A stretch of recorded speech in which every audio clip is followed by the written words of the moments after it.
And she was like, I just wanted your life. I just wanted your destiny with him. I wanted the family and all of that. So for me, those two statements were confirmation. You didn't deny doing it, because like I said, if you were innocent, you were going to copy your plea and you were going to say, girl, what are you talking about? Get off my phone. You crazy. I ain't do no shit like that. Like, you would have said something like that, right? You didn't do any of that. And then he turned around and said, you wanted my life, you wanted my destiny, you wanted the family with him, blah, blah. So for me, that was confirmation. That was my third confirmation. Well, 4. Reading was number 1. Number 2 was the dream. Number 3 was her not denying it. And number 4 was her saying she wanted my life. All right.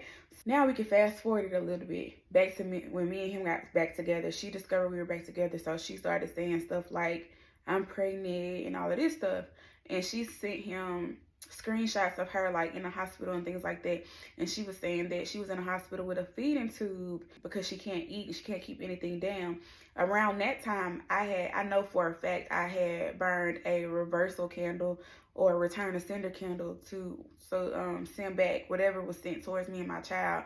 So the fact that my baby stopped eating like all foods and was only eating 2 things, and then I lost all that weight, which was due to stomach issues as well, and my baby had stomach issues, and it was verified by a doctor, like he had to have a scope and all of that stuff done.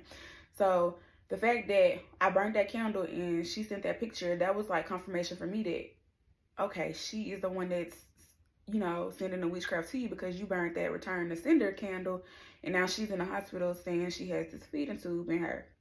All right.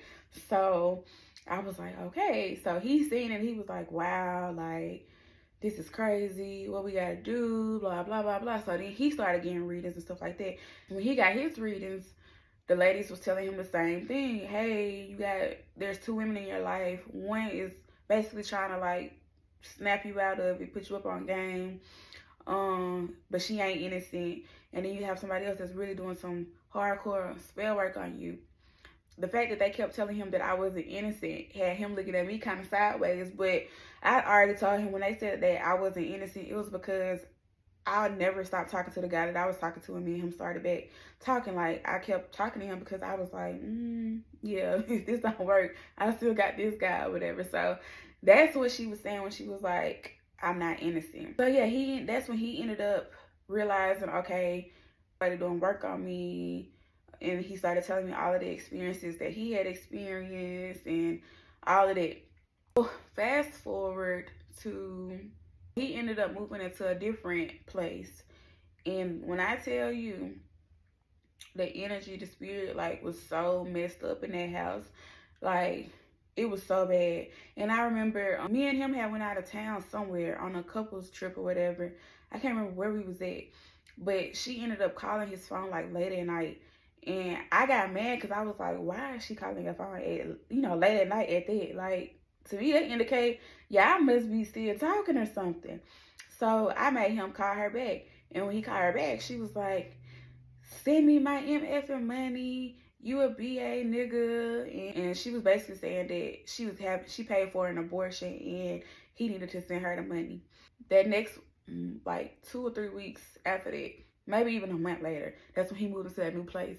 And it was just like, the energy at that place was just, you could tell, like, I don't know, it was just so off. So he ended up getting a reading. Or did I get the reading? One of us had got a reading.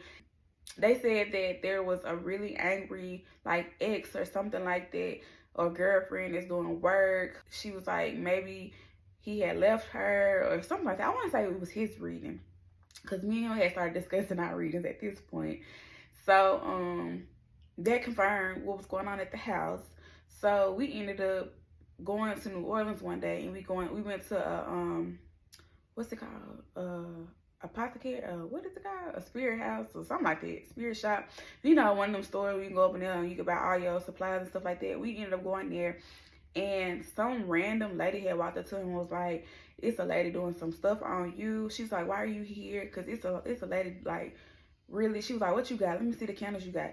And she was like, yeah, you need that because this lady is really doing some stuff on you. And mind you, we ain't even know who she was. We was getting ready to leave. Like, we was just walking through, getting ready to walk to the cash register, getting ready to go. And this lady had walked in. And she was like, yeah, this lady doing this on you, blah, blah, blah, blah. So we was just like, wow. At this point, we just like, what? Now, when we got to the register, basically it ended up being like a small circle conversation between the cashier, me and him, the lady that walked in. There was another lady that was already in there, and we were just talking about everything. We ended up asking, the cashier was the owner of the shop there, because the owner of the shop was like this big time voodoo lady or whatever. So she was like, she's not in today, but I'm gonna call her. So she called her, and the lady was like, here, give them this number right here and tell them to call and tell him that Miss, I can't remember what her name was. I'm gonna just say Sally. Miss Sally sent you. We called him the next day. That's what it was. We called him the next day, and the man was like, hey, I'm not available today or whatever. But I can get you in tomorrow. So my boyfriend was like, okay, cool. No. I was like, no. Let me call him back and see what he says. So I was like, hey, I said, my boyfriend just called you or whatever, and he said that you told him that you weren't available today, but we could come tomorrow.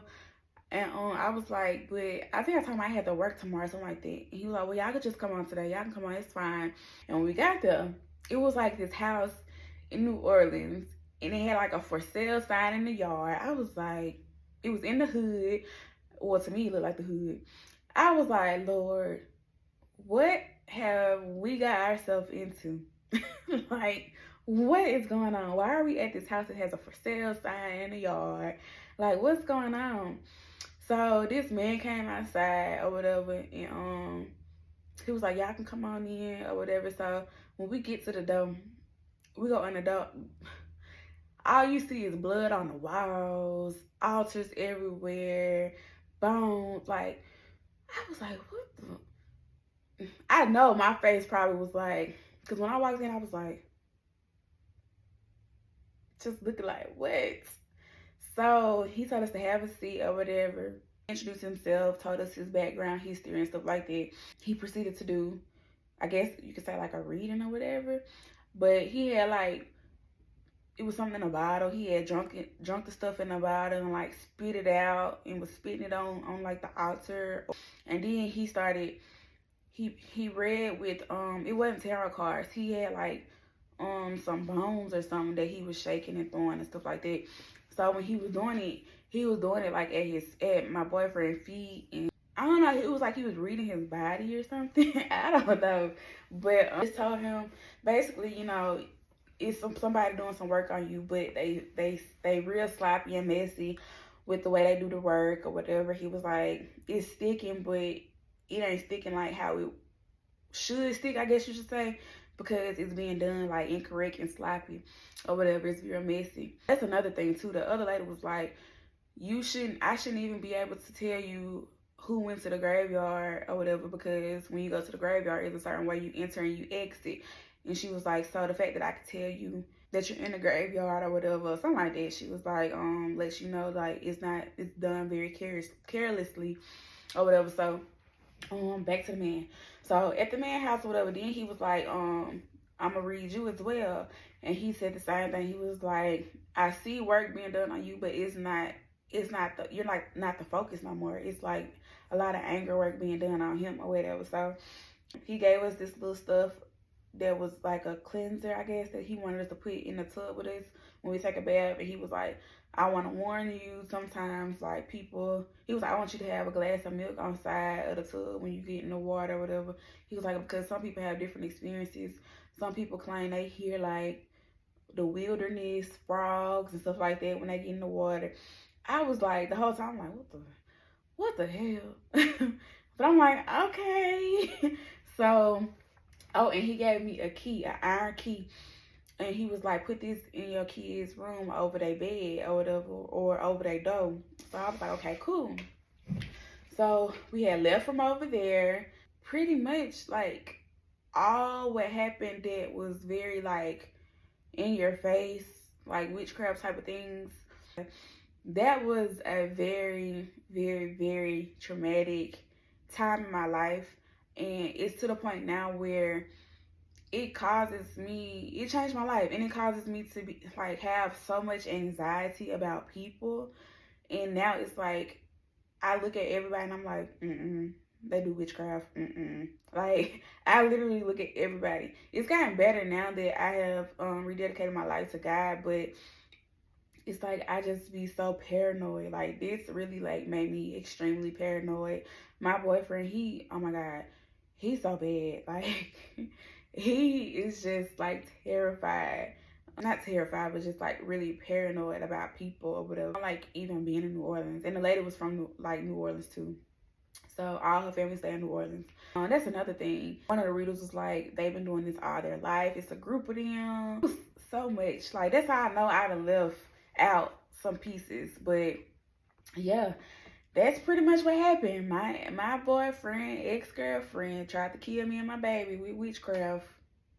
And tried to get him out of here too. It's just a lie. It's a lie. And this is real.